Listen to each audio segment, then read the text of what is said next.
দিগন্ত আমাদের 5 বছর হতে চললো। এই 2025-এর 14ই জুন আমাদের 5 বছর হবে। আমরা দিগন্তের এই সংস্থার মধ্যে দিয়ে আমরা একটা গরিব বাচ্চাদের স্কুল চালাই, যেখানে প্রায় 58টা মতো বাচ্চা আছে যারা ছোট্ট একদম গরিব বাচ্চা স্কুল চালায়। আমাদের একটা গরিবদের বৃদ্ধাশ্রম আছে যেখানে ওনারা থাকেন। তারাও আমরা প্রত্যেক বছর একটা বসন্ত উৎসব চৈত্রের হাটের মধ্যে দিয়ে একটা ছোট্ট শান্তিনিকেতন আমরা এই ছোট্ট মাঠের মধ্যে আমরা তুলে ধরি। দেখছেন সব মায়েরা, বোনেরা, আমাদের দিদিরা, সবাই আমাদের অঞ্চলের মানুষ। এনারা নিজেদের হাতের তৈরি জিনিস এখানে নিয়ে বসেছে। প্রচুর মানুষ কেনাকাটি করছে, আপনারা দেখছেন। নিজেদের খাওয়ার জিনিস এখানে নিয়ে বসেছে।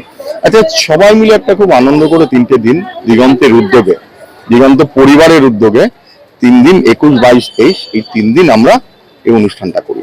স্বামীজিও যেরকম বলেছেন, নারীদের এগিয়ে দিতে পারলে ভারতবর্ষ এগিয়ে যাবে।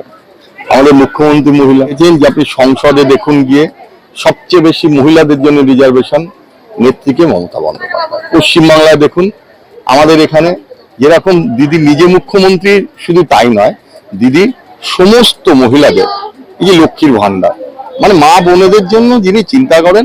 তাই আমরাও শুধু মমতা বন্দ্যোপাধ্যায় দেখানো পথ যেরকম সেই পথে চলছি, তেমনি ভাবে ভারতবর্ষের ইতিহাসও দেখেন, সেখানে নারী জাতিকে অনেক জয়মন্তী থেকে শুরু করে লক্ষ্মীবাই, ঝান্সি রানী, সবাইকেই কিন্তু একটা বড় জায়গায় ভারতবর্ষের পরম্পরা এটা। তাই আমরা দেখেছি সব স্টলের 80 নয় 95% মা বোনেদের, নারীদের, মেয়েদের স্টল। বাংলায় কথা আছে যে যিনি রাধে তিনি চুলও বাঁধে। ছোট ছোট মেয়েরা নাচ করবে, গান করবে, সবই আমাদের অঞ্চলের মধ্যে। আমরা আস্তে আস্তে করে এগুলোকে দিগন্তের মধ্যে দিয়ে আমরা প্রসার চাইছি। আমরা এখন আমাদের অনেক কিছু পরিকল্পনা রয়েছে। আমাদের স্কুল, আমাদের বৃদ্ধাশ্রম, আমাদের হেলথ চেক আপ, আমাদের এখানে হেলথ চেক আপ ক্যাম্প হচ্ছে। আরো আস্তে আস্তে করে এগোচ্ছি। আমাদের সবে বয়স 5টা বছর। 14ই জুন আমরা দিগন্ত পরিবারের পক্ষ থেকে আমরা এগুলো করি প্রত্যেক বছর। আমাদের সবাই মিলে আমরা একসাথে সুন্দর করে প্রত্যেক 5 বছরে প্রতি বছর এটা করি, আমরা একটা করে অনুষ্ঠান করি। দিগন্ত সারা বছর আপনাদের সমাজ সেবাকে কাজ করেন, সেটা আমি দেখেছি।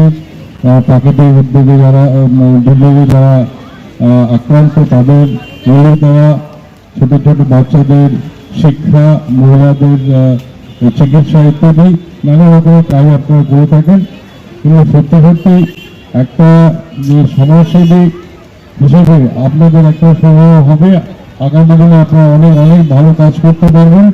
কারণ আপনারা জানেন যে এনজিওদের আগে খুব বিশ্বাস করতেন।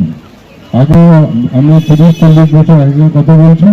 পরবর্তীকালে আমরা লক্ষ্য করেছি যে কিছু কিছু এনজিও যারা আপনাদের মতন সারা বছরে আপনার সমাজসেবা করেন, সেজন্য আপনাদের লোকে সম্মান করে এবং আপনাদের আগামী দিনেও আপনারা অনেক দূরে যাবেন।